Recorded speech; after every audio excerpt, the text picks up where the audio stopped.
Recién acabo de llegar a Trinidad y me he quedado impresionado con la situación porque esta era una de las ciudades más movidas de Cuba. Te voy a contar y tú mismo me dirás si no es para volverse loco. Antes de viajar a Trinidad ya me habían alertado. Allá te vas a encontrar muchos apagones, por supuesto calor y bastante falta de agua. Antes de entrar en esos detalles muy importantes, por cierto, te voy a comentar que me he encontrado una ciudad media vacía, aunque el turismo ha ido mejorando un poco.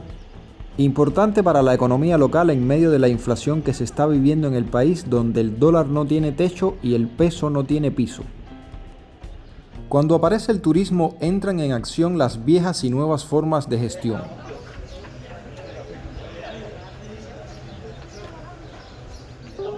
El grupo de personas que se acerca a los turistas para pedir dinero o cualquier cosa que le puedan dar se ha incrementado. Hace tan solo un mes atrás la situación del turismo en Trinidad era tan caótica que algunos arrendadores llegaban a rentar sus habitaciones en 10 y hasta en 8 dólares. Cerca de la Plaza Mayor ha continuado siendo más caro, pero estos precios se podían encontrar, y aún se pueden, cerca del Parque Central, una zona un tanto menos turística, menos conocida, donde hay menos negocios relacionados con el turismo y donde se sienten más las carencias. En próximos videos vamos a caminar por algunos de sus barrios nada turísticos. Sobre los apagones, hasta hace muy poco habían apagones todos los días. Cuando se encendía una parte de Trinidad se apagaba la otra y viceversa, así todos los días. Ya la situación ha ido mejorando y los apagones son menos, pero persiste la escasez de agua. Se ven pipas por toda Trinidad de aquí para allá y de allá para acá. Y claro, tiene acceso al agua el que puede pagar la pipa. Y estamos hablando de más del salario mensual de un médico en Cuba. Algunas casas de renta tienen la posibilidad de ofrecer desayuno a sus clientes. Esto claramente es un dinerito más que entra y un ahorro de tiempo para los clientes. Lo que sucede con ese turismo del que dependen muchos negocios en Trinidad es que es turismo de paquetes.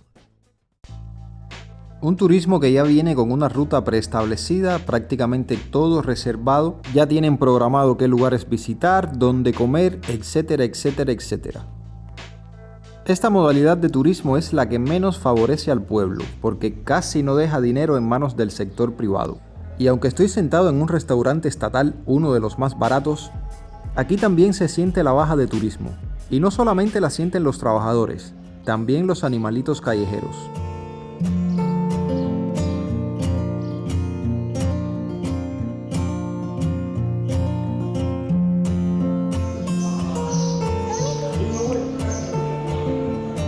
Y ya que hablamos de la comida, te voy a mencionar algunos lugares baratos.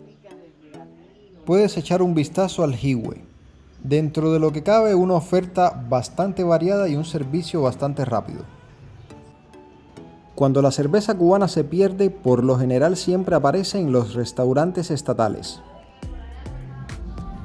Otro lugar con precios bastante asequibles es la fábrica de cerveza de Santa Ana. Aquí hay un problema que resolver: las moscas. Y también está la bodeguita del medio. Sé que es barato, pero nunca he entrado. Para tomar un café, comerse un sándwich, merendar, pueden ir a la cafetería Don Pepe. En los lugares que les mencioné anteriormente, una comida les costará menos de 5 dólares. Todos están en el casco histórico o cerca de él, la parte de Trinidad que casi todos los visitantes recorren, donde están los museos, las edificaciones coloridas, la arquitectura bonita y las galerías de arte.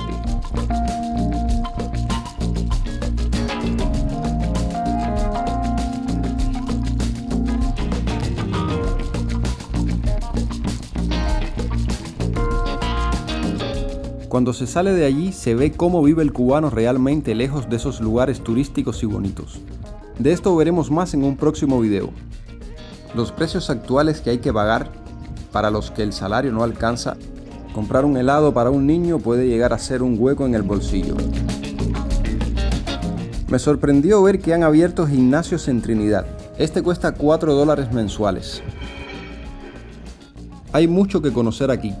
y en esta oportunidad voy a mostrarles la parte menos conocida. Pero ¿cómo se llega a Trinidad? La manera más barata son los ómnibus, aunque a veces no hay ómnibus y lo que ponen son camiones. La dificultad para los cubanos es que hay que reservar con un mes de antelación. Está muy difícil conseguir pasaje. Para los extranjeros se hace un poco más fácil porque reservan con Vía Azul, que es más caro y por ende tiene mayor disponibilidad. En los autobuses el viaje es un poco más lento. La otra opción es el colectivo. Desde La Habana hasta Trinidad, 35 o 40 dólares.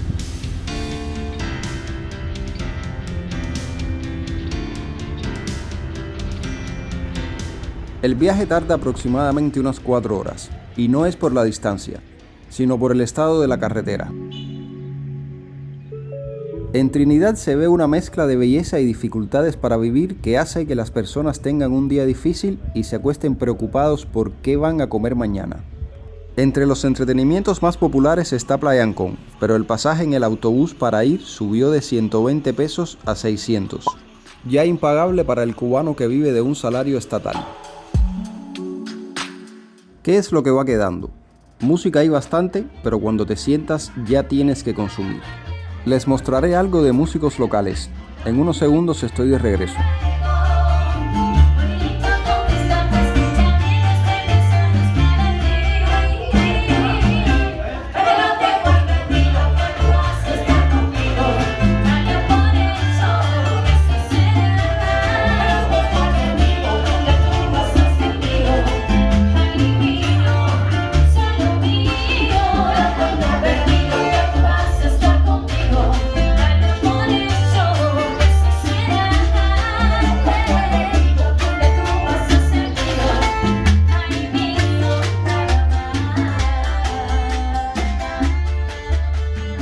La vida nocturna en Trinidad puede llegar a ser interesante si se tienen 25 centavos de dólar para entrar al lugar más barato y al menos $1 más para una cerveza. Eso lo van a ver en un próximo video. Cualquiera se volvería loco entre el calor, los apagones, la falta de agua y encima tampoco hay dinero. ¿A dónde vamos a parar? Quise compartirles mis primeras impresiones de cómo está Trinidad actualmente. Déjenme saber qué creen. Próximamente les mostraré cómo es la vida nocturna aquí, otros lugares de interés y más recomendaciones. Si este video te pareció interesante, deja un like, compártelo en tus redes sociales y suscríbete para que no te pierdas lo que está por venir.